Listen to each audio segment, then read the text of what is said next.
새 생명이 깃드는 성스러운 시간, 그 시작에는 고통스러운 입덧이 찾아오곤 합니다.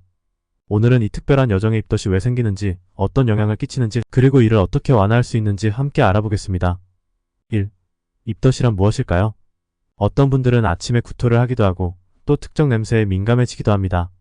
그렇다면 입덧은 어떻게 정의할 수 있을까요? 입덧은 임신 초기에 나타나는 메스꺼움과 구토 증상입니다. 보통 아침에 더 심하기 때문에 영어로는 모닝 시크너스라고도 불리지만 실제로는 하루 중 어느 때나 나타날 수 있습니다. 입덧은 언제 시작해서 언제까지 할까요? 입덧은 임산부의 약 80%에서 임신 4주에서 7주 사이에 시작됩니다. 이 시기에는 호르몬 변화가 본격적으로 이루어지며 임신 11주에서 13주의 입덧이 가장 심해집니다.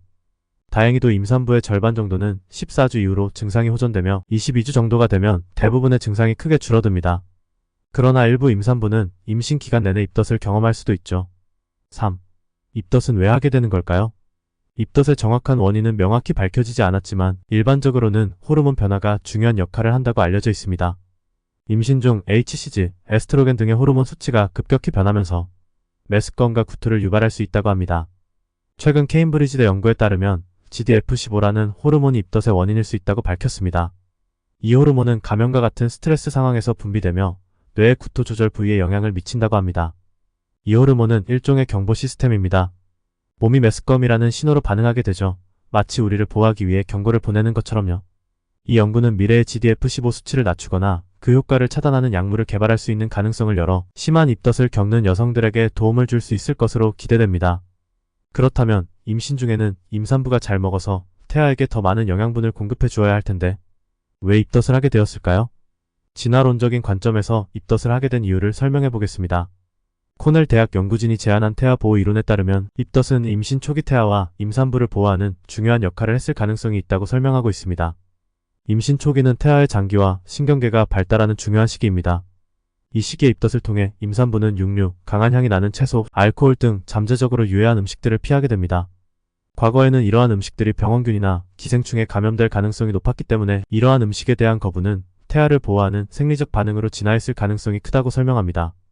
흥미롭게도 입덧이 심한 임산부가 그렇지 않은 임산부보다 유산율이 낮다는 연구 결과도 있습니다. 종합적으로 입덧이 단순한 병리적 증상이 아닌 태아 보호를 위한 생리적 반응으로 진화했다는 점에서 흥미로운 진화론적 관점을 제공합니다. 4. 산모와 태아에 미치는 영향. 입덧은 대부분의 임산부가 경험하는 흔한 증상이지만 일반적인 경우에는 큰 문제가 되지 않습니다. 다만 메스꺼움과 구토가 극심해져 탈수나 체중 감소, 전해질 불균형, 케톤증 등을 초래하기도 하는데 이를 임신오조라고 합니다. 임신오조는 임산부의 영양 결핍과 대사 이상을 초래할 수 있고 이는 임산부 건강뿐만 아니라 태아의 성장, 발달에 영향을 주게 됩니다. 따라서 임신오조가 의심된다면 병원 치료를 권장드립니다. 5. 태아에 미치는 영향. 일반적인 입덧은 태아에게 거의 영향을 미치지 않습니다.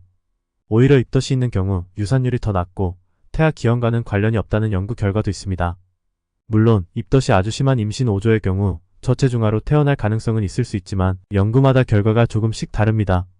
다행히 임신 오조가 있더라도 대부분 임신 결과가 좋으니 너무 걱정하지 않으셔도 됩니다.